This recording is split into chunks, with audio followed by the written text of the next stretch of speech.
ഉടമ്പടി വരുമ്പോൾ എംപവറിങ്ങിന് വേറെ ഒരു സൊല്യൂഷൻ, വേറെ ഒരു പ്രൊവിഷൻ വരുന്നുണ്ട്. ഇതാണ് ഫുൾ ഓപ്ഷനായിട്ട് വരണത്. എന്തുകൊണ്ടാണ് കവനൻ്റ് ഫുൾ ഓപ്ഷൻ ആകാൻ കാരണം? വിശ്വാസത്തിൻ്റെ ഫുൾ ഓപ്ഷൻ ഇതിനകത്തുണ്ട്.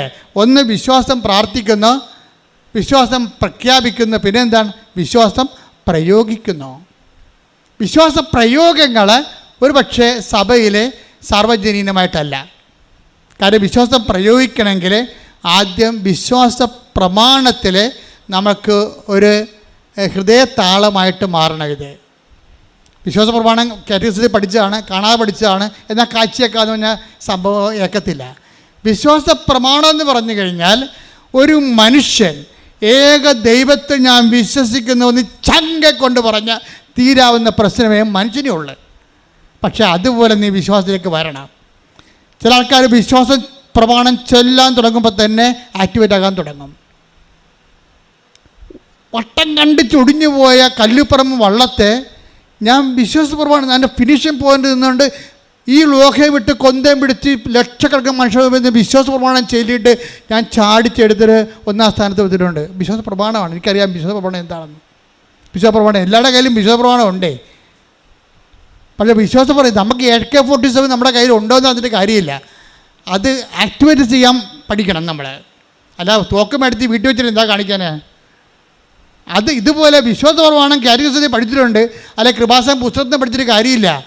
വിശ്വാസം എന്ന് പറയണത് ചങ്കിൽ യേശു കർത്താവാണെന്ന് അധരം കൊണ്ട് ഏറ്റുപറയുന്ന മുമ്പ് എന്ത് ചെയ്യണം?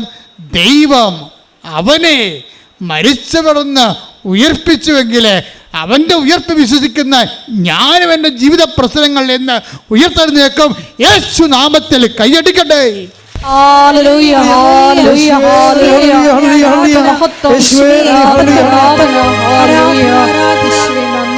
ഒരുമിച്ച് പാടാം. ശ്രദ്ധിക്കട്ടെ.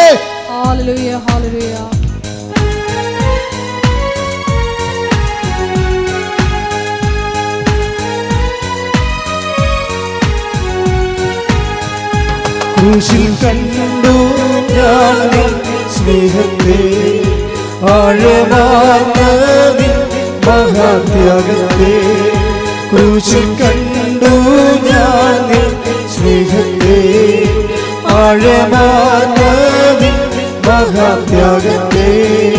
പകരം എന്തു നൽകും ഞാനീ ഹൃദയം പൂർണ്ണമായി നൽകുന്നു നാഥൻ. പകരം എന്തു നൽകും ഞാനീ ഹൃദയം പൂർണ്ണമായി നൽകുന്നു നാഥൻ. വിശ്വാസം ശരിക്കും പറഞ്ഞാൽ വിശ്വാസം ഒരു വിളക്കാണെങ്കിൽ, വിശ്വാസം ഒരു വിളക്കാണെന്ന് വിചാരിച്ചോ, അതിൻ്റെ എണ്ണ വിളക്ക് വെറുതെ കത്തുവാ? കത്തത്തില്ല. എന്ത് വേണം? എണ്ണ വേണം. എണ്ണ എന്ന് പറയുന്നത് സ്നേഹമാണ്. ഇപ്പം ഞങ്ങൾ സെമിനാറിലൊക്കെ 120 ക്ലാസ്സാണ് വിശ്വാസപ്രമാണം ഓരോ സ്റ്റേറ്റ്മെൻറ്റ്സിനും. എന്നിട്ട് ഓരോ ആൾക്കാരുടെ സ്റ്റേറ്റ്മെൻറ്റുകളും അവർ പഠിപ്പിച്ചുകൊണ്ടിരിക്കും. പക്ഷെ പുറത്തിറങ്ങുമ്പോഴേ വിശ്വാസം ആക്ടിവേറ്റ് ചെയ്യാൻ നമുക്ക് പറ്റത്തില്ല. വിശ്വാസം ആക്ടിവേറ്റ് ചെയ്യാനുള്ള സാധനം അവർ പഠിപ്പിച്ചിട്ടില്ല. അവർ വിശ്വാസത്തിൻ്റെ വിചാര മേഖലയാണ് പഠിപ്പിച്ചത്. വിശ്വാസത്തിനൊരു വികാര മേഖലയുണ്ട്. അത് നീയും നിനക്ക് വേണ്ടി ക്രൂശിക്കപ്പെടുന്നതും തമ്മിലുള്ള നിന്റെ ആത്മബന്ധമാണ്. ശ്രദ്ധിക്കട്ടെ.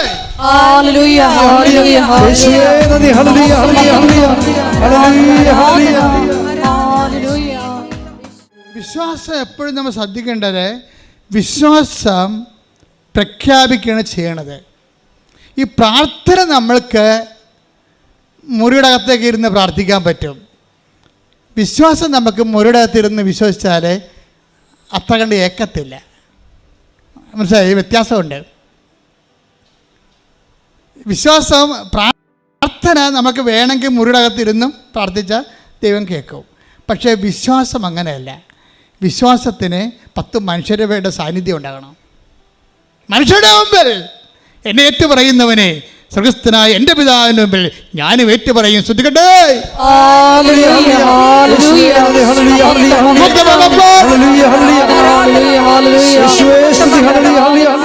മനുഷ്യരെ കാണുമ്പോൾ നിനക്ക് ത്രില്ലടിക്കണം വിശ്വാസം പ്രഖ്യാപിക്കാനുള്ള.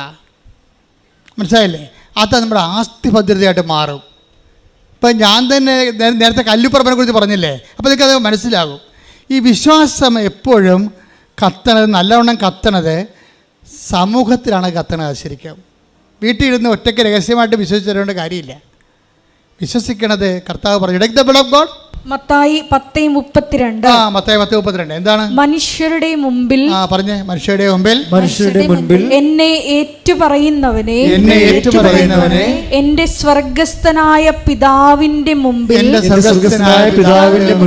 ഞാനും ഏറ്റുപറയും. സ്വർഗസ്ഥനായ പിതാവിന്റെ മുമ്പിലാണ് ഏറ്റുപറയാൻ ഏറ്റവും പാട്. കയറിപ്പറ്റാൻ പാടായത്, അവിടെ കയറിപ്പറ്റാൻ പാടായത് കൊണ്ടാണ്. എന്താ കാര്യം വെച്ച് കഴിഞ്ഞാൽ, ഈ ശിഷ്ടന് കുറേ ആൾക്കാരെ ദൈവം ഇങ്ങനെ വിളിക്കുമ്പോഴും അതിൻ്റെ അകത്ത് കുറേ ആൾക്കാർ ദൈവം തള്ളിക്കളയും. അനന്തരം രാജാവ് തൻ്റെ ഇടതുവശത്തുള്ളവരോട് എനിക്ക് വിശന്നു, നിങ്ങൾക്ക് ഭക്ഷണം തന്നില്ല. Take the blood of God. ശ്രുതിക്കട്ടെ ഹല്ലേലൂയ. മത്തായി 25:41. അനന്തരം അവൻ തന്റെ ഇടതുഭാഗത്തുള്ളവരോട് പറയും. വലതും ഇടതും നോക്കിയിട്ട് മാത്രമേ, ഭൂമി മാത്രമല്ല, വലതും ഇടതും നോക്കണം, മുകളിലുണ്ടും വലതും ഇടതും നോക്കുക. വലതും ഇടതും നോക്കിയിട്ട് മാത്രമേ പിതാവിൻ്റെ അടുത്ത് പോകാൻ പറ്റുകയെന്ന് പറയണത്. അരക്കൈനൂലിൻ്റെ പിശകുണ്ട്. ആ ഇടത് വശത്ത് നിൽക്കുന്ന കക്ഷിയോട് എന്തൊക്കെയാ പറഞ്ഞു നോക്കിയേ? ശപിക്കപ്പെട്ടവരെ നിങ്ങൾ എന്നിൽ നിന്നകന്ന് പിശാചിനും അവന്റെ ദൂതന്മാർക്കുമായി സജ്ജമാക്കിയിരിക്കുന്ന നിത്യാഗ്നിയിലേക്ക് പോകുവിൻ. പിശാചിന് മുമ്പിലേക്ക് പോകുന്ന ആൾക്കാർ അവിടെ നിന്ന് മാറ്റും. എന്താ കാര്യം പറയുന്നുണ്ട്. എന്തെന്നാൽ എനിക്ക് വിശന്നു. പറഞ്ഞേ, എനിക്ക് വിശന്നു, നിങ്ങൾ ആഹാരം തന്നില്ല. എനിക്ക് ദാഹിച്ചു, നിങ്ങൾ കുടിക്കാൻ തന്നില്ല.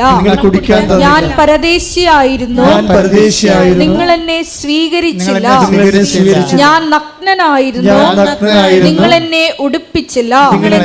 രോഗാവസ്ഥയിലും കാരാഗൃഹത്തിലും ആയിരുന്നു, നിങ്ങൾ എന്നെ സന്ദർശിച്ചില്ല.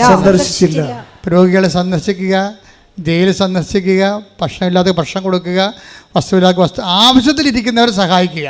വസ്ത്രവും ഭക്ഷണം തന്നെ വേണമെന്ന് ഇപ്പം ഇല്ല. കേരളത്തിലാകുമ്പോൾ മിക്കവർക്കും തന്നെ വസ്ത്രവും ഭക്ഷണമൊക്കെ ഉണ്ട്. പക്ഷേ ഇല്ലായ്മ ഉള്ളവരുണ്ട്, പല വിഷയങ്ങൾക്ക് ഇല്ലായ്മ ഉള്ളവരുണ്ട്, വഴിയില്ലാത്തവരുണ്ട്, വെള്ളമില്ലാത്തവരുണ്ട്.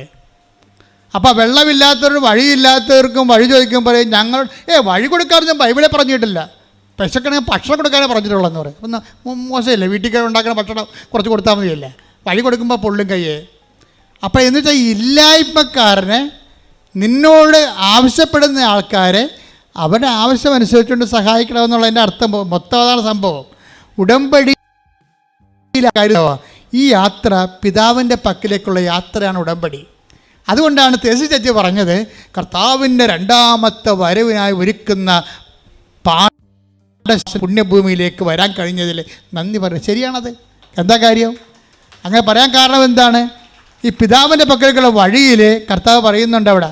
അനന്തരം രാജാവ് തന്റെ വലതുഭാഗത്തുള്ളവരോട് പറയും, എന്റെ പിതാവിനാൽ അനുഗ്രഹിക്കപ്പെട്ടവരെ. പറഞ്ഞു, പിതാവിനാൽ അനുഗ്രഹിക്കപ്പെട്ടവരെ. അപ്പം ഇതെന്താ പ്രശ്നം വെച്ച് കഴിഞ്ഞാൽ, നമ്മൾ പിതാവിൻ്റെ പക്കലേക്കുള്ള യാത്രയിൽ അവിടുത്തെ അനുഗ്രഹത്തിൻ്റെ പട്ടികയിലേക്ക് വരാൻ വേണ്ടി എന്താ ചെയ്യണം? നമ്മൾ ഉടമ്പടിയിൽ എന്താ ചെയ്യണത്? പറഞ്ഞേ. എന്തെന്നാൽ എന്റെ പിതാവിനാൽ അനുഗ്രഹിക്കപ്പെട്ടവരെ വരുവിൻ, ലോകസ്ഥാപനം മുതൽ നിങ്ങൾക്കായി സജ്ജമാക്കിയിരിക്കുന്ന രാജ്യം അവകാശപ്പെടുത്തുവിൻ. എന്തെന്നാൽ എനിക്ക് വിശന്നു, നിങ്ങൾ ഭക്ഷിക്കാൻ തന്നു. എനിക്ക് ദാഹിച്ചു, നിങ്ങൾ കുടിക്കാൻ തന്നു. ഞാൻ പരദേശിയായിരുന്നു, നിങ്ങൾ എന്നെ സ്വീകരിച്ചു. ഞാൻ നഗ്നനായിരുന്നു, നിങ്ങൾ എന്നെ ഉടുപ്പിച്ചു. ഞാൻ രോഗിയായിരുന്നു, നിങ്ങൾ എന്നെ സന്ദർശിച്ചു. എൻ്റെ പൊന്നുമക്കളെ, ഈ സംഭവങ്ങളെല്ലാം പരസ്യമായിട്ട് ചെയ്യണതാണ്. മനസ്സിലായല്ലേ? രഹസ്യമല്ല. പ്രാർത്ഥിക്കണമെങ്കിൽ നിങ്ങൾക്ക് രഹസ്യമായിട്ട് മുറിയുന്ന പ്രാർത്ഥിക്കാൻ പറ്റും. പക്ഷേ വിശ്വാസം പ്രഖ്യാപിക്കുന്നത് ഈ പരസ്നേഹ പ്രവർത്തികളിലൂടെയാണ്. പരസ്നേഹ പ്രവൃത്തികൾ ചെയ്യുമ്പോൾ നിങ്ങൾ ഓർക്കണം എന്താണെന്ന് വെച്ച് കഴിഞ്ഞാൽ, ഞങ്ങൾ പ്രഖ്യാപിക്കണം. ഒന്ന് ഏറ്റു പറഞ്ഞ്, എൻ്റെ പരസ്നേഹ പ്രവൃത്തികളിലൂടെ മനുഷ്യരുടെ മുമ്പിൽ ഞാൻ എൻ്റെ വിശ്വാസത്തെ പ്രഖ്യാപിക്കുകയാണ്. പരസ്യമായി വിശ്വാസം പ്രഖ്യാപിക്കാൻ എന്നെ പരസ്നേഹ പ്രവൃത്തികളിലെ വിശേഷവിധിയായി അഭിഷേകം ചെയ്യണം. വിശ്വാസം എപ്പോഴും നിങ്ങളുടെ ഉള്ളിൽ 10 മനുഷ്യരെ കണ്ട ഉടനെ ക്രിസ്തുവിനെ കൈമാറണമെന്നുള്ള ജ്വരം വേണം. 10 മനുഷ്യരെ കണ്ട അപ്പം തന്നെ വിശ്വാസം കൈമാറണം, കർത്താവിനെ കുറിച്ച് പറയണം. മനുഷ്യൻ എന്താ കാര്യം? മനുഷ്യരുടെ മുമ്പിൽ എന്നെ ഏറ്റു പറയണം. അതിലൊക്കെ വിശ്വാസം എന്ന് പറഞ്ഞാൽ ഇവിടുത്തെ പ്രൈവറ്റ് വിഷയമാണ്. ഇവിടുത്തെ എല്ലാവിധ എത്തേയിസ്റ്റുകളും അതുപോലെ തന്നെ സെക്കുലറിസ്റ്റുകൾ എന്താ പറയണത്? വിശ്വാസം പ്രൈവറ്റാണ്, അതൊക്കെ ഓരോരുത്തരും മനസ്സിൽ വെക്കേണ്ട കാര്യമാണ്. അല്ല, ബൈബിൾ അതല്ല പറയണത്. അത് ലോകത്തിൻ്റെ വിശ്വാസം. സത്യവിശ്വാസം എന്ന് പറയണത് മനുഷ്യരുടെ മുമ്പിൽ ഏറ്റു പറയാനുള്ളതാണ്. അല്ല, നിനക്ക് അതിൻ്റെ അകത്ത് ദൈവത്തിന് ഏറ്റു പറയാത്തിടത്തോളം കാലം നീ വിശ്വാസിയാണെന്ന് പറഞ്ഞാൽ ദൈവം അത് അംഗീകരിക്കത്തില്ല. അതാണ് വിഷയം. അപ്പോൾ എപ്പോഴും നമ്മൾ ഇപ്പോൾ ത്രേസ്യക്കുട്ടി എന്താ ചെയ്യണത്? അതുപോലെ തന്നെ ഓരോ അവിടെ പള്ളികളിലൊക്കെ ചെല്ലുമ്പോൾ അവർ പറയുവേ, ഞാൻ പള്ളികളിലൊക്കെ ചെല്ലുമ്പോൾ ചില പള്ളികളിലൊക്കെ കൃപാസനം പത്രം ഏതെങ്കിലും മൂലക്ക് വെച്ചിരിക്കണ കാണാം. കണ്ട, അവിടെ ആ 1 താലന്തുള്ള കിട്ടിയ ആൾക്കാരുണ്ടേ, പള്ളിക്കൊണ്ട് വെക്കുന്ന പാർട്ടി അതാണ്. പറഞ്ഞ് അടി വെച്ചതിന് പോരും മറച്ചു വെക്കും. അതാണ് ഇവിടെ 1 താലന്ത് കിട്ടിയ ആൾക്കാർ മടിയനും തുട്ടനുമാണ്. ഈ ഉടമ്പടി എടുത്തതിൽ മടിയനും തുട്ടനുമാണ് പത്രം കൊണ്ട് പള്ളിവാതിക്ക് വെച്ചും പോകുന്ന ആൾക്കാർ. ത്രേസ്യക്കുട്ടി എന്താ ചെയ്യണത്? അത്തരം പത്രങ്ങളെല്ലാം വീണ്ടും കളക്ട് ചെയ്തിട്ട് അവർ വീടാന്തോറും കൊണ്ടു നടന്ന് കൊടുക്കും. അതാണ് സുവിശേഷപരം. എന്താണ് അത്? മനുഷ്യരുടെ മുമ്പിൽ ഏറ്റു പറയിപ്പിക്കുകയാണ്. ഞാൻ വെഞ്ചരിച്ച വള്ളം ഒടിഞ്ഞുപോയി. നിങ്ങളൊന്ന് ചിന്തിച്ചേക്കുക. വള്ളം കല്ലുപറമ്പൻ ഈ UBC ബോട്ട് ക്ലബ്ബില്ലേ, ചമ്പക്കുളം, അവരെന്നെ വിളിച്ചുകൊണ്ട് പോയി അവിടെ വള്ളം വെഞ്ചരിക്കാൻ പറഞ്ഞു. ഞാൻ അവിടെ ഓടി വള്ളത്തിന് അവിടെ നാളെ ശനിയാഴ്ച കളിയെങ്കിൽ വെള്ളിയാഴ്ച പോയി വെള്ളം വെഞ്ചരിച്ച് 144 കാശ് രൂപ ഞാൻ എല്ലാവർക്കും തുഴക്കാർക്കും എല്ലാം കൊടുത്തു, മാതാവിൻ്റെ കാശ് രൂപ.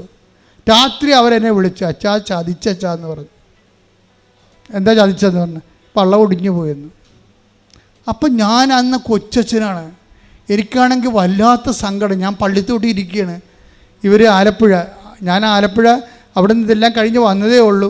രാത്രി ആയപ്പോൾ ഈ വള്ളം ഇങ്ങനെ കുത്തി, സ്നേക്ക് ബോട്ടല്ലേ, വെള്ളത്തിലോട്ട് 110 അൻപ് ഇങ്ങനെ കുത്തിക്കഴിഞ്ഞാൽ വെള്ളം ചാടും. വെള്ളം ചാടി വെള്ളം ചാടുമ്പോൾ പടയെന്ന് ഒടിഞ്ഞു പോയി. ഒടിഞ്ഞപ്പോൾ എന്നെ വിളിച്ചു ചോദിച്ചാൽ ഇനി എന്ത് ചെയ്യും? അപ്പോൾ എനിക്കും സങ്കടമായി. എൻ്റെ പൗരോഹിത്യത്തിന് ഏറ്റ അടിയാണ്. കാര്യം വെച്ചാൽ എല്ലാ അക്രൈസ്തവരും എൻ്റെ അടുക്കുന്നത് ഇങ്ങനെയാണ് കാശുര്യം വാങ്ങിച്ചത്. ക്രൈസ്തവർ അതിനകത്ത് കുറച്ചേ ഉണ്ടായിരുന്നുള്ളൂ, അക്രൈസ്തവരായിരുന്നു കൂടുതൽ. അവരെല്ലാം ഇങ്ങനെ ആദരവോടെ മേടിച്ച്. എൻ്റെ സങ്കടം വള്ളം ഒടിഞ്ഞതല്ല എൻ്റെ സങ്കടം, ഈ പാവത്തുങ്ങളുടെ മുമ്പിൽ ഞാൻ കർത്താവിന് നാണം കെടുത്തിയല്ല എന്നാണ്. എനിക്ക് കണ്ണ് നിറഞ്ഞു എൻ്റെ. അപ്പം അവരുടെ മുമ്പിൽ കർത്താവിൻ്റെ ഞാൻ വെഞ്ചരിച്ചപ്പോൾ അത് ഒടിഞ്ഞു പോയല്ല വട്ടം വെച്ച്. അപ്പം ഞാൻ ബേബിച്ചൻ ഇപ്പോഴും കൃപാസനത്തിലുണ്ട്. ബേബിച്ചനാണ് എന്നെ വിളിച്ചത് തത്തമ്പള്ളിയിലാണ്. അപ്പോൾ ബേബിച്ചനോട് ഞാൻ ബേബിച്ചാ ഇനി എന്ത് ചെയ്യും എന്ന് ചോദിച്ചു. എന്ത് ചെയ്യുമെന്ന് ചോദിച്ചപ്പോൾ ബേബിച്ചൻ പറഞ്ഞ് കളക്ടറിൻ്റെ 3 ലക്ഷം രൂപ നമുക്ക് കിട്ടേണ്ടതാണ്. നമുക്ക് നാളെ കളിക്കാൻ വെള്ളം ഇല്ലയെന്നുണ്ടെങ്കിൽ അവർ പേര് വിളിക്കുമ്പോൾ അവിടെ ഇല്ലയെന്നുണ്ടെങ്കിൽ ആ കാശും പോകും. ഇത്രയും നാൾ റിഹേഴ്സൽ ചെയ്ത കാശ് മൊത്തം പോകും. പിന്നെ ഇത് മുട്ട വരെ കൊടുത്തിട്ടിരിക്കല്ലോ വെള്ളം ഒഴുകാൻ വേണ്ടി, അതെല്ലാം പോയി. പിന്നെ അതുകൊണ്ട് ഞങ്ങളിപ്പോൾ റിബേറ്റ് വെക്കാൻ പോയിടന്ന്. അതായത് ഒരു തെങ്ങ് വെട്ടി പൊളന്നിട്ട് അറുത്തിട്ട് ഈ 2 വള്ളം കൂടി അടുപ്പിച്ച് വെച്ചിട്ട് 2 മുറിഞ്ഞ പൊട്ട് വീണ 2 കഷ്ണം കൂടി വെപ്പിച്ചിട്ട് അകത്ത് റിബേറ്റ് വെക്കുക, അകത്തും പുറത്ത് എന്നിട്ട് റിബേറ്റ് ഇട്ട് മുറുക്കും. അപ്പോൾ എന്ത് പറ്റും? 400 കിലോ കൂടി കൂടും എക്സ്ട്രാ ആയിട്ട്. അപ്പോൾ 400 കിലോ കൂടുന്നതിന് മുമ്പ് തന്നെ 16 അടി കാരിച്ചാലിനേക്കാൾ താഴെയാണ് ഇവൻ നിൽക്കണത്. അന്ന് കാരിച്ചാൽ പേര് കേട്ട വള്ളമാണ്. അപ്പം റിഹേഴ്സൽ തന്നെ എന്നിട്ടാണ് വെഞ്ചരിക്കുമ്പോഴാണ് ഇത് ഒടിഞ്ഞു പോണത്. അപ്പോൾ ഒടിഞ്ഞു പോകുമ്പോൾ എന്നിട്ട് തളർന്ന സ്വരത്തിൽ, സങ്കട സ്വരത്തിൽ, അച്ഛൻ കളി കാണാൻ വരുന്നുണ്ടോയെന്ന് ചോദിച്ചു. ഞാൻ ഒടിഞ്ഞ വള്ളത്തിൻ്റെ കളി എന്ത് കാണാൻ? പക്ഷേ എന്നിട്ട് ഞാൻ പോയി. ഞാൻ പോയി. അന്ന് ഭക്ഷണം പോലും ഞാൻ കഴിച്ചില്ല. കാര്യം എനിക്ക് ഗ്യാസ് ഇങ്ങനെ മേലോടെ നിൽക്കുകയാണ്. സങ്കടമല്ലേ, ഈ ആൾക്കാരുടെ മുഖത്തിലങ്ങനെ നോക്കും. എന്നിട്ട് ഞാൻ പോയി അവിടെ ഐക്യ മാത്യു എന്ന് പറഞ്ഞ ക്യാപ്റ്റൻ വന്ന് എന്നെ പിക്കപ്പ് ചെയ്ത് സ്പീഡ് ബോട്ടിൽ കൊണ്ടുപോയി ഫ്രണ്ടിൽ കൊണ്ടിരുത്തി, ഫിനിഷിംഗ് പോയിന്റിൽ കൊണ്ടിരുത്തി. അപ്പോൾ ഞാൻ ഫിനിഷിംഗ് പോയിൻ്റ് ഇരിക്കുകയാണ്. അപ്പോൾ ഞാൻ ലോഹം ഇട്ടുണ്ടാകാൻ നിൽക്കണം. എന്താ കാര്യം? ഞാൻ നിൽക്കുമ്പോൾ കർത്താവിൻ്റെ ഒരു സാന്നിധ്യമാണ് ഞാൻ. ഇവിടെയാണ് വിഷയം. ഇത് വിശ്വാസം പ്രഖ്യാപിക്കാനുള്ളതാണ്, അല്ല വിശ്വാസം ഒളിച്ചു കളിക്കാനുള്ളതല്ല. 3 ലക്ഷം മനുഷ്യരുടെ മുമ്പിൽ ഞാൻ ലോഹം ഇട്ടുകൊണ്ട് ഫിനിഷിംഗ് പോയിന്റ് നിൽക്കുകയാണ്. എന്നിട്ട് ഞാൻ കൊന്ത കൈ പിടിച്ചിട്ടുണ്ട്. എൻ്റെ ജീവചരിത്രത്തിൽ മുഴുവനുണ്ട്, ഫോട്ടോ എല്ലാം. ഞാൻ എല്ലാം റെക്കോർഡ് ചെയ്തിരിക്കുന്ന ആളാണ്. എന്ത് സംഭവിച്ചാൽ റെക്കോർഡ് ചെയ്യും. അപ്പം ഞാനവിടെ ഇരിക്കുമ്പോൾ ഈ വള്ളം മൂവ് ചെയ്യാൻ തുടങ്ങുമ്പോൾ അന്ന് റേഡിയോയാണ്. അപ്പം ഞാനത് കേൾക്കുന്നുണ്ട്. അപ്പോൾ എനിക്കാണെങ്കിൽ ശ്വാസം കിട്ടാതെ അവിടെ ഇരിക്കുകയാണ്. ഭയങ്കര ആരവമാണ് സ്റ്റേഡിയത്തിൽ. അവിടെ ഹെലികോപ്റ്റർ വരുന്നു, ആളെ പൊക്കുന്നു, ആളെ താഴെ വീഴുന്നു, നേവിക്കാരുടെ കയ്യാങ്കളികൾ. ഇതൊന്നും എന്നെ ശ്രദ്ധപ്പെടുന്നില്ല. ഞാൻ കൊന്തയും ചെയ്തുകൊണ്ട് അവിടെ ഇരിക്കുകയാണ് ഫിനിഷിംഗ് പോയിന്റിൽ. അപ്പോൾ എനിക്കറിയാം. അപ്പോൾ അവിടെ നിന്ന് റേഡിയോയുടെ അത് സ്റ്റാർട്ട് ചെയ്തപ്പോൾ റേഡിയോയുടെ കമൻട്രി വന്നിട്ട് ഒരു 3 മിനിറ്റായിട്ടും ഞാൻ വെഞ്ചരിച്ച വള്ളത്തിൻ്റെ പേര് പറയണില്ല അവർ. അപ്പോൾ ഞാൻ ഓർത്ത് അത് കളിക്കില്ലായിരിക്കും എന്ന് വിചാരിച്ചു. അത് കളിക്കില്ലായിരിക്കും, പോയായിരിക്കും, നമ്മൾ പറഞ്ഞിട്ടില്ലല്ലോ. പക്ഷേ എനിക്ക് തോന്നിയത് ആ സമയത്ത് പേര് അപ്പോൾ എങ്കിലും എനിക്ക് തോന്നി അവിടെ ഇരുന്ന് സ്വസ്ഥമായിട്ടിരുന്ന് പ്രാർത്ഥിക്കുകയല്ലേ. അപ്പോഴേക്ക് എൻ്റെ മനസ്സിൽ പരിശുദ്ധാത്മ പറഞ്ഞു, നീ മുട്ടേ നിൽക്കാൻ പറഞ്ഞു. അവിടെ ഞാൻ ഇത്രയും ലക്ഷക്കണക്കിന് മനുഷ്യരുടെ മുമ്പിൽ ഞാൻ ഫിനിഷിംഗ് പോയിൻ്റ് മുട്ടേ നിന്ന് പ്രാർത്ഥിക്കുകയാണ്. അപ്പം ഞാൻ മുട്ടേ നിന്ന് ഒരു 5 സെക്കൻഡ് കഴിഞ്ഞപ്പോൾ ഉടനെ ചമ്പക്കുളത്തിൻ്റെ പേര് പറഞ്ഞു. അപ്പോഴെനിക്ക് മനസ്സിലായി കർത്താവ് ലൈനിലായെന്ന്. പിന്നെ ഞാൻ നിന്നില്ല. അതായത് നമ്മളെൻ്റെ മക്കളെ നിങ്ങൾ ഇരുന്ന് ഈ ആട് പ്രസവിക്കണ പോലെ കിടന്നൊക്കെ പ്രാർത്ഥിക്കത്തില്ലേ, അതൊക്കെ എപ്പോഴും ഓർത്തേക്കണം. പ്രാർത്ഥനയുടെ ഓരോ പൊസിഷനുണ്ട്. അതെല്ലാം വിശ്വാസത്തിൻ്റെ പ്രഖ്യാപനങ്ങളാണ്. അല്ല പ്രാർത്ഥിച്ചാൽ പോരെ, എവിടെ ഇരുന്നാൽ എന്താ, ഭിത്തിയെ ചാരിയാൽ എന്താണ്, കിടന്നാൽ എന്താണ്, മലന്ന് കിടന്ന് പ്രാർത്ഥിച്ചാൽ എന്താ, അങ്ങനെയല്ല. ഇതിൻ്റെ പൊസിഷൻ എല്ലാം പ്രധാനപ്പെട്ടതാണ്. നീ മുട്ട നിൽക്കുമ്പോൾ അത് 10 മനുഷ്യരവിടെ ഉണ്ടെങ്കിൽ ദൈവം മഹത്വപ്പെടും. ദൈവം മഹത്വപ്പെട്ടാൽ പിന്നെ ദൈവം നിന്നെ ഓൺ ചെയ്യാൻ തുടങ്ങും. ഇതാണ് വിഷയം. നിന്നെ ഓൺ ചെയ്യും. അപ്പോൾ എനിക്ക് മുട്ടയെന്ന് കഴിഞ്ഞപ്പോൾ എനിക്ക് തോന്നി ഇതിൻ്റെ പേര് വന്നപ്പോൾ ഈ ഒപ്പക്കാരിച്ചാലും അതുപോലെ തന്നെ കല്ലുപറമ്പനും വേറെ 2-3 വള്ളങ്ങളും നെഹ്റു, അനാരി ചുണ്ടൻ, ഇതെല്ലാം ഇങ്ങനെ ഒപ്പം നിൽക്കുകയാണ്. അപ്പം നമ്മുടെ വള്ളവും അത്ഭുതകരമായിട്ട് ഇതിൻ്റെ ഒപ്പം വരുന്നുണ്ട്. പക്ഷെ പുറകിലാണെന്ന് എനിക്ക് അപ്പോൾ അടുത്ത് വരുമ്പോൾ നമുക്കറിയാൻ പറ്റും. അപ്പോൾ എനിക്ക് തോന്നി ഈ കൊന്തമായിട്ട് കൈവിരിച്ച് പിടിക്കണമെന്ന്. ഞാൻ ഉടനെ കൊന്തമായിട്ട് കൈവിരിച്ച് പിടിച്ചത് ജസ്റ്റ് ഫിനിഷ് ചെയ്യുമ്പോൾ ഈ ഒടിഞ്ഞ വള്ളത്തിനെ എടുത്ത് പൊക്കി അപ്പുറത്തിട്ട് ഫിനിഷ് ചെയ്ത് ഫസ്റ്റായിട്ട്. അതുകൊണ്ട് തീർന്നില്ല. അപ്പം എനിക്ക് അഭ്യാസം മനസ്സിലായില്ലേ? മനുഷ്യരുടെ മുമ്പിൽ കർത്താവിനെ ഏറ്റുപറയുകയാണെന്നുണ്ടെങ്കിൽ വിവരം അറിയുമെന്ന്. അത് പന്ത് കളിയാലും ശരി, പള്ളം കളിയാലും ശരി, എന്ത് കളിയാലും ശരി. അതായത് ദൈവത്തിൻ്റെ മുമ്പിൽ നമ്മുടെ പരീക്ഷയായാലും ശരി, പഠനമായാലും ശരി, നമ്മൾ സത്യസന്ധമാണെന്ന് നോക്കണം ആദ്യം. അല്ലാതെ ഒരു സ്ഥലത്ത് നിൽക്കുമ്പോൾ ഒരു വേഷം, പുറത്ത് വരുമ്പോൾ വേറെ ഒരു വേഷം എന്ന് പറയുമ്പോൾ നമ്മൾ ഫ്രോഡാണ് ശരിക്കും പറഞ്ഞാൽ. എന്താ പ്രശ്നം എന്ന് വെച്ച് കഴിഞ്ഞാൽ നമ്മൾ ഒരു വിശ്വാസം എന്ന് പറയണത് ഒരു പരസ്യമായ ഏറ്റുപറച്ചിലാണ്. അതിന് കുറച്ച് തുരിക്കട്ടിയും വേണ്ടി വരും. എന്താ പ്രശ്നം വെച്ച് കഴിഞ്ഞാൽ വിശ്വാസം ക്രിസ്തുവിനെ കൊടുക്കലും കൈമാറലാണ്. അല്ല മുറിയിരുന്നുകൊണ്ട് രഹസ്യമായിട്ട് ഏതെങ്കിലും പുസ്തകം നോക്കി വായിക്കുന്ന പരിപാടിയൊന്നുമല്ല അത് കർത്താവിനെ യേശു കർത്താവാണെന്ന് അക്ഷരം കൊണ്ട് ഏറ്റുപറയുന്ന മുമ്പ് നീ ഒരു കാര്യം ചെയ്യണം. എന്താണ്? ഹൃദയത്തിൽ വിശ്വസിക്കണം. എന്താണ്? എൻ്റെ കർത്താവ് മരിച്ചവനെന്ന് ഉയർത്തെഴുന്നേറ്റവനാണെന്ന്. അതിൻ്റെ ബാഹ്യമായ പ്രകടനമാണ് പ്രാർത്ഥന. അല്ലാത്ത പ്രാർത്ഥനയല്ല. ശ്രുതികടേ നീ കർത്താവാണെന്ന് ഹൃദയത്തിൽ വിശ്വസിച്ചുകൊണ്ട് അധരത്തിൽ ഏറ്റുപറഞ്ഞുകൊണ്ട് ശ്വാസം പ്രഖ്യാപിക്കുവാൻ അഭിഷേകം ചെയ്യണമേ. മരണത്തെ ജയിച്ചവനെ ഞങ്ങൾ ആരാധിക്കുന്നു. ഈ കഥ ഇവിടെ വെച്ച് തീരണില്ല. 2:30 മണിയായി 3:30 ഫസ്റ്റ്. ഇത് 16 വള്ളങ്ങളുണ്ട്, 4 വെച്ച് 4 ട്രാക്ക്. ഇത്രയും ട്രാക്കിൽ എത്ര ഹിറ്റ്സ് ഉണ്ട്? വൈകുന്നേരം 5:30 സംഭവം തീരണത്. അപ്പോഴും ഈ ഒന്നാമത് കിട്ടിയ 4 വള്ളങ്ങൾ അവസാനം ഒരുമിച്ച് മത്സരിക്കും. അപ്പോഴും ഞാൻ ഇതേ പരിപാടി തന്നെ ചെയ്തു. എന്നിട്ട് ആ ഒന്നാമത് മത്സരിച്ച് അതായത് ഒന്നാം സ്ഥാനത്ത് പോകുന്ന 4 വള്ളങ്ങളിൽ ഒന്നാം സ്ഥാനത്തായിട്ടാണ് അവസാനം കല്ലുപ്പറമ്പ് ഫിനിഷ് ചെയ്യണത്. അതെല്ലാം വിശ്വാസത്തിൻ്റെ ഒരു എന്നൊക്കെ ഓർക്കണം. റിബേറ്റ് വെച്ച വള്ളമാണ്. റിബേറ്റ് വെക്കണ മുമ്പ് തന്നെ അത് ഒറ്റ വള്ളമാണ് ഈ സംഭവം. ഈ തോൽവി എന്ന് പറയുന്ന സംഭവം അതാണ് ഈ കത്തിരിക്കുട്ടി പറയുമ്പോൾ ഈ ത്രേസിക്കുട്ടി പറയുമ്പോൾ എനിക്ക് മനസ്സിലാകും. അമ്മ എൻ്റെ പൊന്നമ്മ തോറ്റമ്മ എന്ന് പറയും നീ വാ നിനക്ക് പ്രാർത്ഥന ചെയ്യിപ്പിക്കാമെന്ന് പറയും. എല്ലാ പിള്ളേരും വന്ന് ഇവിടെ പറയത്തില്ലേ, അച്ഛാ 5 എഴുതി അച്ഛാ 10 എഴുതിയെന്ന് പറയും. സാറിൽ എഴുതി നമ്മൾ കവിളിട്ട് അടിക്കും. എന്താ കാര്യം? ഇനി നിന്നെക്കൊണ്ട് പറ്റത്തില്ല, പറ്റിക്കണ ആൾ നിൻ്റെ കൂടെ വരുമെന്നതിൻ്റെ അർത്ഥം. ഇനി നീ എഴുതിയാൽ ശരിയാകത്തില്ല, നീ അതിനെ വിഷമിക്കണ്ട, ഇതൊക്കെ ശരിയാക്കേണ്ട ഒരാളുണ്ട്. അപ്പോൾ ത്രേസിക്കുട്ടിയുടെ മകൻ ജയിച്ച് കഴിഞ്ഞിട്ട് പിന്നെ അവന് കല്യാണപ്രായം കഴിഞ്ഞായിരുന്നു, 10-27 വയസ്സായി. അപ്പോൾ ത്രേസിക്കുട്ടി പറഞ്ഞ് അപ്പനാ മരിച്ച കുഞ്ഞുനാളിൽ ഇപ്പോൾ ഇവിടെ ഉത്തരവാദിത്തമാണ് മകനെ കല്യാണം കഴിപ്പിക്കുക. അപ്പോൾ ത്രേസിക്കുട്ടി കർത്താവിനോട് പറയും, എൻ്റെ മകന് പെണ്ണ് വേണമല്ല. ഇതാണ് സംഭവം, ഇത് ബന്ധമാണ്, ഇതാണ് ബയോളജിക്കൽ റിലേഷൻ. എൻ്റെ മകന് പെണ്ണ് വേണമല്ല എന്ന് പറയും. അതാരോട് പറയാം? പറയേണ്ട പട്ടി പറയണം. ഈ മകനെ തന്നാളില്ലേ അവരോടല്ലേ ആദ്യം പറയേണ്ടത്, അല്ല നാട്ടുകാരോട് നടന്നാണ് പറയേണ്ടത്. എൻ്റെ മകന് പെണ്ണ് വേണമല്ല എന്ന് പറഞ്ഞാൽ ആരോടാണ് പറയേണ്ടത്?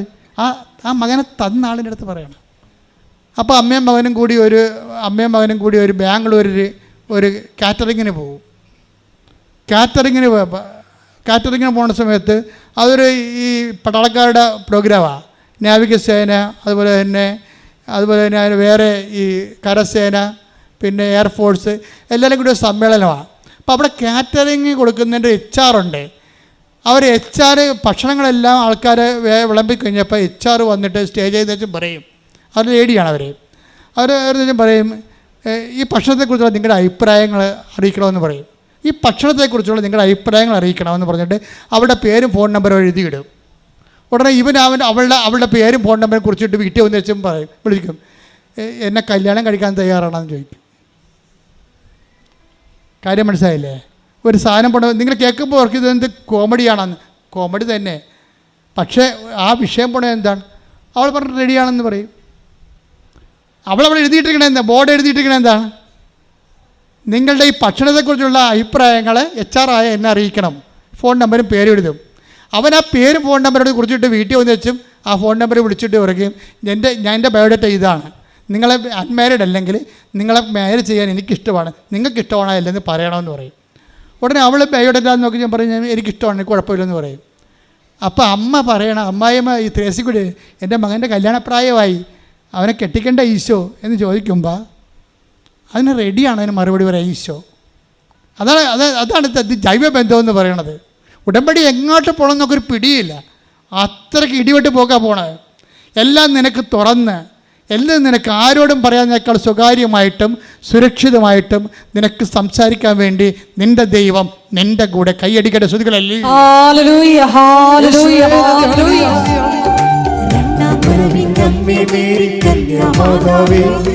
കർത്താവിൻ വരവിന് വേണ്ടി ലോകമൊരുക്കണമേ, സുവിശേഷം തീ പോലെങ്ങും കത്തിപ്പടരട്ടെ.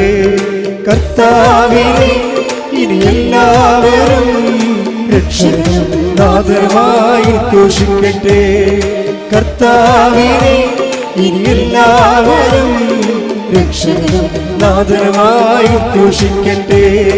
രണ്ടാം വരവിൻ അമ്മേ മേരി കന്യാമാതാവേ, കർത്താവിൻ വരവിന് വേണ്ടി ലോകമൊരുക്കണമേ, സുവിശേഷം തീ പോലെങ്ങും കത്തിപ്പടരട്ടെ.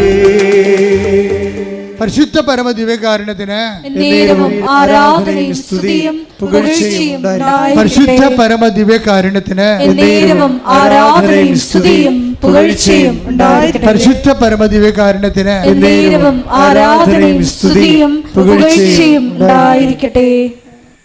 ഈ കല്യാണത്തെക്കുറിച്ച് ത്രേസിക്കുട്ടി എന്താ പറഞ്ഞെന്നറിയാവോ? എനിക്ക് കിട്ടിയ മരുമകളില്ലേ മാതാവിൻ്റെ സ്വന്തം ആളാണെന്ന്. അത് അവനോടുള്ള ആഴമായ വിശ്വാസത്തിലുള്ള സ്ത്രീയെ തന്നെയാണ് ഈ ഒരു പ്രത്യേക എന്ന് വെച്ചാൽ എൻ്റെ ദൈവം ഈ സാക്ഷ്യങ്ങളൊക്കെ നിങ്ങൾക്ക് എന്ത് തോന്നണമെന്ന് നോക്കിയേ. നിങ്ങളുടെ എല്ലാ വിഷയത്തിനും ദൈവത്തിൻ്റെ മുമ്പിൽ മറുപടിയുണ്ട്. എന്ത് ചോദിച്ചാലും അതിൻ്റെ തക്ക സ്യൂട്ടബിളായിട്ടുള്ള പേഴ്സൺ, സ്യൂട്ടബിളായിട്ടുള്ള ഉത്തരം ദൈവത്തിൻ്റെ കയ്യിലുണ്ട്. നിങ്ങൾക്ക് എന്താ കുഴപ്പം? നിങ്ങൾക്ക് ഒക്കട്ടെ എന്നുള്ള രീതിയിൽ ഉടമ്പടി ഉഴപ്പണ കൊണ്ടാണ് സംഭവിക്കണത്. ഉടമ്പടി എന്ന് പറയണത് വേണേൽ മറച്ചു വെക്കാം, വേണേൽ നമുക്ക് കൽപ്പിക്കപ്പെടുകയൊക്കെ ചെയ്യാം. പക്ഷേ ഉടമ്പടി ക്രാക്ക് ചെയ്യണത് വിശേഷവിദ്യയായി ചെയ്യുമ്പോഴാണ്. വിശേഷവിദ്യയായി ചെയ്യുമ്പോഴാണ് ഈ കോൾ ടു ഇൻറ്റിമസി വരണത്. ദൈവത്തിൻ്റെ ഇൻറ്റിമസിയിലേക്കാണ് നമ്മൾ വിളിക്കപ്പെട്ടിരിക്കണമെന്നൊക്കെ ഞങ്ങൾ പണ്ട് പഠിച്ചിട്ടുണ്ട്. ചുമ്മാ പുസ്തകത്തിൽ എഴുതുന്ന പുസ്തകം എഴുത്ത തൊഴിലാളികൾ, ഞാനും പുസ്തകം എഴുതുന്ന ആളാണ്. എഴുതുന്ന ആൾക്ക് വേറെ ഒരു ലോകമാണത്. എഴുതുന്ന അല്ല പ്രശ്നം, ജീവിക്കുന്ന വേറെ വിഷയമാണത്. നിങ്ങൾ എന്ത് വിഷയം എന്ന് വെച്ച് കഴിഞ്ഞാൽ ഈ ഇൻറ്റിമസി എന്ന് പറയുന്ന സംഭവം, അതായത് ആത്മബന്ധം എന്ന് പറയണത്, ആ ബന്ധം നമ്മൾ പറഞ്ഞ ആത്മബന്ധം ഉണ്ടാക്കാൻ പറ്റത്തില്ല. യേശു കർത്താവാണെന്ന് പറയണത് മുമ്പ് ദൈവം അവനെ മരിച്ചതെന്ന് ഉയർപ്പിച്ചെന്ന് ഹൃദയത്തിൽ വിശ്വസിക്കണം. തെസിക്കുട്ടി വേറെ ഒരു പരിപാടി ചെയ്യും. തെസിക്കുട്ടി കർത്താവിനെ പറയും, മകൻ്റെ കല്യാണമൊക്കെ വന്നിട്ടുണ്ട്, വീടൊക്കെ കുളമായി കിടക്കണമെന്ന് പറയും. മകൻ്റെ കല്യാണം സെറ്റായി, പക്ഷേ വീട് പോക്കാണ്, പഴയ വീടാണ്, മതിലും കെട്ടിയിട്ടില്ല. അപ്പോൾ മതിൽ കെട്ടാൻ വേണ്ടി ലോൺ അനുവദിച്ച് കിട്ടും. ലോൺ അനുവദിച്ച് കെട്ടി മോളി വരും, ഫ്രണ്ടിൽ വരുമ്പോഴുണ്ട് നാട്ടുകാരെല്ലാം കൂടി തെസിക്കുട്ടി വടിവാളൊക്കെയായിട്ട് വരും. എന്താണ്? അതിർത്തി തർക്കമാണ്. ഫ്രണ്ടിൽ കെട്ടിക്കത്തില്ല. ഫ്രണ്ടിൽ കെട്ടിക്കാത്ത പുള്ളിക്കാരത്തി കുലുങ്ങിയില്ല.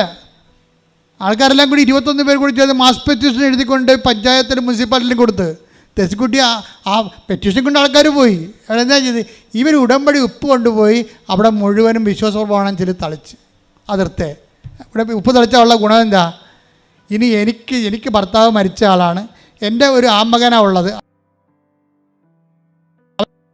അവനെ കൊണ്ട് കൊല കൊടുക്കാൻ എനിക്ക് കഴിയില്ല. നമുക്ക് ഉടമ്പടി കാശ്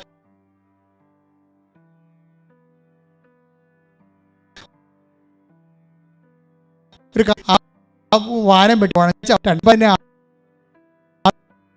ഒന്ന് അളന്നു കൊടുത്തിട്ട് എന്ന് പറയണത് ഉടമ്പടിയിൽ അതായത് നിങ്ങൾക്ക് ഉടമ്പടി ഏതെങ്കിലും വിധത്തിൽ ക്രാക്കാകുന്നില്ലെങ്കിൽ അത് എക്സിക്യൂഷൻ്റെ പ്രശ്നമാണ്.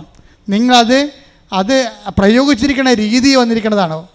നിങ്ങൾക്ക് ഒന്നാമതിൽ ഇതിനെക്കുറിച്ച് അറിയത്തില്ല. ആ ക്ലാസ്സൊക്കെ എടുത്തപ്പോൾ അവിടെ നിന്ന് ഉറക്കം തൂങ്ങിയ പാർട്ടിയാണെങ്കിൽ കുഴപ്പമുണ്ടാക്കിയിരിക്കണേ. ഉടമ്പടിക്ക് ബാധ്യതയെ മാറിയിരിക്കണത് ആ മോളിൽ ക്ലാസ് എടുത്ത സമയത്ത് ഉറങ്ങിയ ആൾക്കാരും ഉടമ്പടി ധ്യാനം അപ്ഡേറ്റ് ആയിട്ട് കൂടാത്ത ആൾക്കാരുമാണ് ഉടമ്പടിക്ക് ബാധ്യത. ഉടമ്പടി വൃത്തിമേനമായിട്ട് ചെയ്തിരിക്കുന്നവരെ, വിശേഷവിധിയായി ഉടമ്പടി ചെയ്യുന്നവരെ, ഉടമ്പടിയായിട്ട് ജീവിക്കുന്നവരുണ്ട്. അവരെ സംബന്ധിച്ചിടത്തോളം അവർ എംപവറാണ്. അവർക്ക് എല്ലാ കാര്യങ്ങളും അവരുടെ ദൈവം അവരുടെ ഇവർക്ക് എന്തെല്ലാം വിഷയങ്ങളാണ് ഉണ്ടാകണമെന്ന് നോക്കി, ആ വിഷയങ്ങളെല്ലാം അവർ നിർവഹിക്കുന്ന രീതികൾ കണ്ടില്ലേ? അത് അവർ ചെയ്യേണ്ട കാര്യം അവർ ചെയ്യും, അല്ലെങ്കിൽ ദൈവം ചെയ്യേണ്ട കാര്യം ദൈവം നേരിട്ട് ചെയ്യും. ഉപ്പൊക്കെ നമുക്ക് എല്ലാവരും കൊണ്ട് ഉപ്പൊക്കെ ഇടുന്നുണ്ട്, അത് കഥയൊന്നുമില്ല. നിങ്ങൾക്ക് ബന്ധമില്ലാത്തതിന് ഉപ്പിടാനൊന്നും പോകരുത്. ബന്ധമാണ് ഇതിനൊക്കെ എല്ലാം പ്രശ്നം. ദൈവമായിട്ട് വിശ്വാസം നമുക്ക് പ്രാർത്ഥിക്കാം, വിശ്വാസം പ്രഖ്യാപിക്കാം, വിശ്വാസം പ്രയോഗിക്കാം. ആ വിശ്വാസം പ്രയോഗിക്കുന്നതിന് മുമ്പ് തന്നെ നിങ്ങൾ ഉടമ്പടിയിലെ ദൈവത്തെ സ്നേഹിച്ച്, ദൈവത്തിന് വേണ്ടി ജീവിച്ച്, ദൈവത്തിൻ്റെ വചനങ്ങൾ പ്രഖ്യാപിച്ച്, ദൈവത്തിൻ്റെ വചനങ്ങൾ ആൾക്കാർ പങ്കിട്ട് കൊടുത്ത് ആൾക്കാർക്ക് പ്രചരിപ്പിച്ചുകൊണ്ട് ദൈവത്തിൻ്റെ ഗ്രീൻ ചാനലിലേക്ക് വരണം. എന്നാൽ പിന്നെ എല്ലാം വർക്കൗട്ട് ചെയ്യും. ഞാൻ ഉടമ്പടി പുതുക്കണമെന്ന് നിങ്ങളോട് പറയുമ്പോഴേ, ഉടമ്പടിയുടെ പ്രാരംഭകാലത്ത് എവിടെയെങ്കിലും ഒരു അറിവില്ലായ്മ സംഭവിച്ചിട്ടുണ്ടെങ്കിൽ അത് പുതുക്കാൻ വേണ്ടിയാണ് പറയണത്. അത് പുതുക്കിയിട്ട് നിങ്ങൾ ഉടമ്പടിയുടെ പുതിയ എവിടെയാണ് മിസ്റ്റേക്ക് സംഭവിച്ചിരിക്കുന്നത് അത് തെറ്റ് തിരുത്തിയിട്ട് മുമ്പത്തേക്കാൾ സ്നേഹത്തോടെ, മുമ്പത്തേക്കാൾ വിശ്വാസത്തോടെ, മുമ്പത്തേക്കാൾ പ്രത്യാശയോടെ ദൈവവുമായിട്ടുള്ള ആഴമായ ആത്മബന്ധത്തിലേക്ക് നിങ്ങൾ ഉടമ്പടി പുതുക്കാനാണ് പറയണത്. അല്ലാതെ അവിടെ കൊണ്ട് കുറിപ്പിച്ച് 10 മേടിച്ചിട്ട് പോണ ഏർപ്പാടല്ല. സാക്ഷ്യം പറയാൻ പോലും നിൽക്കണില്ലല്ലോ ആൾക്കാർ. സാക്ഷ്യമുണ്ട്. അവിടുത്തെ ആൾക്കാർ ചോദിക്കുമ്പോൾ മോളിൽ ഇരുന്ന് ചോദിക്കുമ്പോൾ സാക്ഷ്യമില്ല. സാക്ഷ്യമുണ്ട്, പക്ഷെ നിൽക്കാൻ അറിയില്ലെന്നും. ദൈവത്തിന് അറിയാവില്ല. നിങ്ങൾക്ക് അവസരം തന്നിട്ട് നിങ്ങൾക്ക് ഉള്ളുകൊണ്ട് സാക്ഷ്യം പറയാൻ വേണ്ടി ആൾക്കാരോട് ഇടിച്ചു നിൽക്കുകയാണ്. അപ്പോൾ എന്ത് സംഭവിച്ചാൽ അവർക്ക് സാക്ഷ്യം പറയാനുള്ള അഭിഷേകമുണ്ട്. അവർക്ക് ചെറുതാണെങ്കിലും എൻ്റെ കർത്താവിനെക്കുറിച്ച് പറയണമെന്ന് ആഗ്രഹമുണ്ട്. ആ ദൈവസ്നേഹമാണ്. ദൈവസ്നേഹം ഇല്ലാത്തവർ ഉടമ്പടി എടുത്തിട്ടുണ്ട്.